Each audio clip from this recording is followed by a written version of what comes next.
Today I'm going to show you how to turn suet or beef fat into tallow for cooking. People have been using tallow for millennia.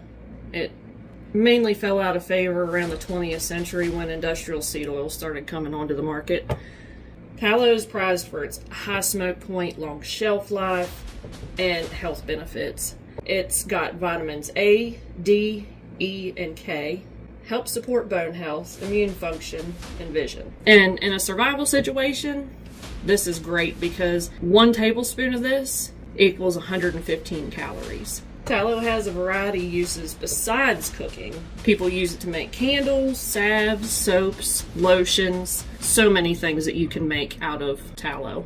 For starters, what you want to do is, and this will cut a lot easier if it's cold. I would not do this with room temperature or you're going to have a mushy mess. It's going to cut much easier. This is still partially frozen, but what you want to do is cut it up into pretty uniform chunks and cutting away as much of the meat scraps as you can. A lot of that stuff will basically wind up falling to the bottom of the pot. You don't want to throw this away if you have chickens because chickens will actually eat this, so we're going to set that to the side. But yeah, you just want to cut it up in kind of uniform sized chunks so that it all renders down evenly and you don't have some that take longer to melt down than others, because then you run the risk of the smaller pieces burning, and you don't want to burn your tallow because that will have an off flavor. And just add that to your crock pot as you cut it up.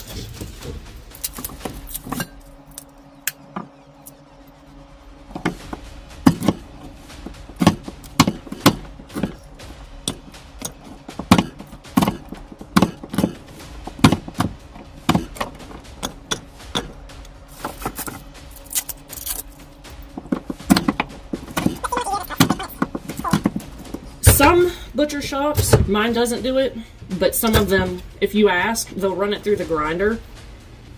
So you can skip this step and it'll render down a lot quicker.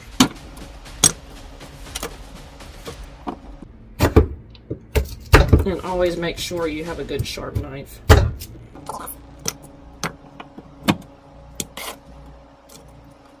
I've got all the tallow cut up and in the crock pot. And from there,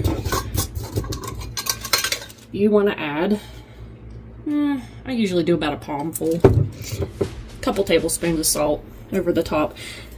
You want to use a good high quality salt, ones that don't have like caking agents in them or anti-caking agents. You want to use, I'm using Redmond real salt, but that salt helps to draw the impurities out. And then to that you want to add, since we're doing the wet render method, about 7 to 8 cups of water, just so we don't burn the tallow and so those impurities have somewhere to go.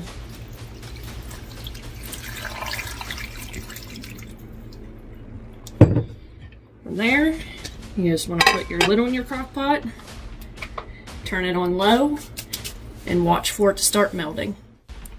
Okay, so we've got it up to a simmer, and you want to make sure that you keep stirring it as it's rendering down, because the outsides of the crock pot will actually get a lot warmer than the inside, and you want to make sure that you're getting all the way to the bottom so everything's getting evenly rendered down. But we're going to just keep cooking this down until all that's left is the cracklings, and then I'll show you what to do from there. Check it. Okay, so when it gets to this point where you can see the impurities have went to the bottom, now we're going to strain it out. So you need a fine mesh strainer and a piece of cheesecloth.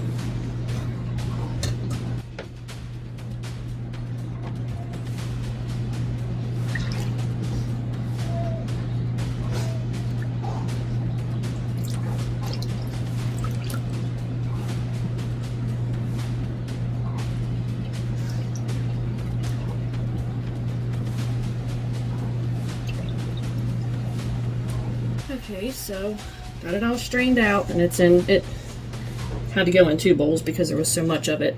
But you want to let these cool down a little bit, and then you're going to stick them in the fridge until they're completely solid. Okay, so it took a couple of hours for it to chill completely, but it's completely solid. So now we're going to take and cut it out of the bowl. Do this step carefully. We're just going to cut down the middle.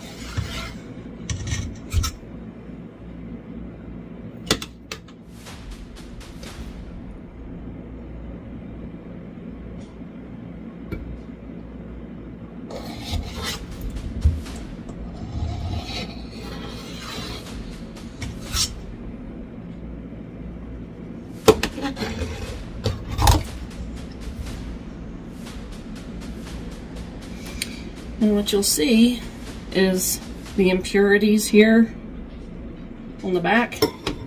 We're just going to scrape all of those off. Don't waste it. That can also be fed to your chickens.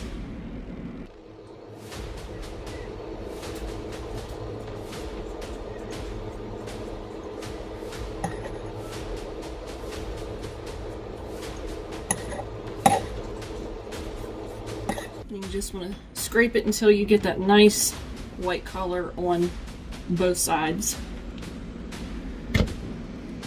Make sure you got all the impurities scraped out of there. Toss your piece back in the crock pot. Melt it down. I'm going to finish working on this, and then I'll bring you right back. So you can see here all of the impurities go to the bottom. You want to discard that. I highly recommend you do not put it down your drain because it's a lot of fat. That will definitely cause plumbing issues. So what we're going to do is we're going to repeat the steps like we did before. Putting salt in.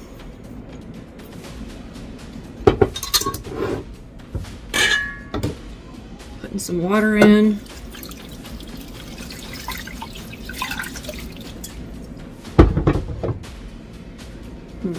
Put the cover on it. Turn it back on low and let it go for a second time. Okay, so we brought it up to a simmer, and we're going to let this simmer on low still for an hour. And then we're going to let it cool down. We're going to put it back into the bowls, the clean bowls, and then let it cool on the counter and put it back in the fridge. Alright, so these have been in the fridge, and again, they're all set up. So we're just going to repeat the last step that we did. We're just going to take this out of the bowl, scrape the impurities off, and then we are going to melt this down in a double boiler. Alright, so I got this cut open. I just wanted you to see that, I mean, there are very few impurities left on it this time. With each time you render it down, you're going to have less and less sinking to the bottom. Cut it back into chunks, put it in your double boiler, melt it slowly. I would do this on low heat. Okay, so I poured it out of my double boiler into this container to make it easier to see if there was any impurities left. And from that point, you just start ladling it into your jars. Now, one thing I do want to say is these are going to go in the freezer, and most jars will have a fill line that says freezer on it. These do not. I'm going to give it a generous 1 inch, 1.5 inch headspace to allow for expansion so the jar doesn't bust. It's not recommended to freeze in a regular mouth jar. Anything with a shoulder on it, you don't want to put in the freezer because they're more prone to breaking. But just be careful when doing this step because it's still really hot. and it's going to make a mess. So make sure that you have soapy rag on standby.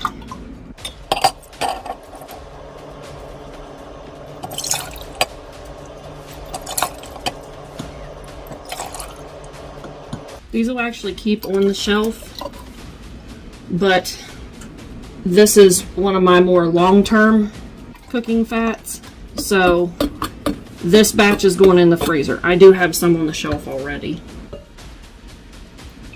that I need to rotate through before using these.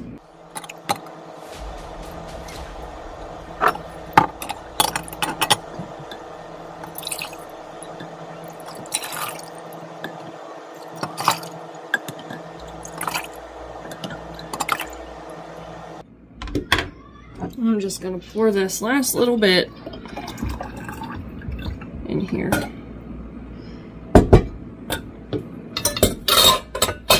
Next thing you want to do is have your lids. Make sure there's no debris.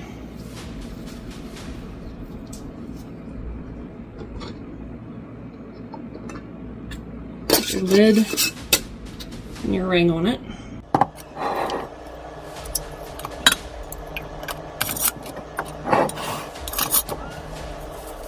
I always like to take a wet rag with soap on it and kind of go over these just to keep things tidy.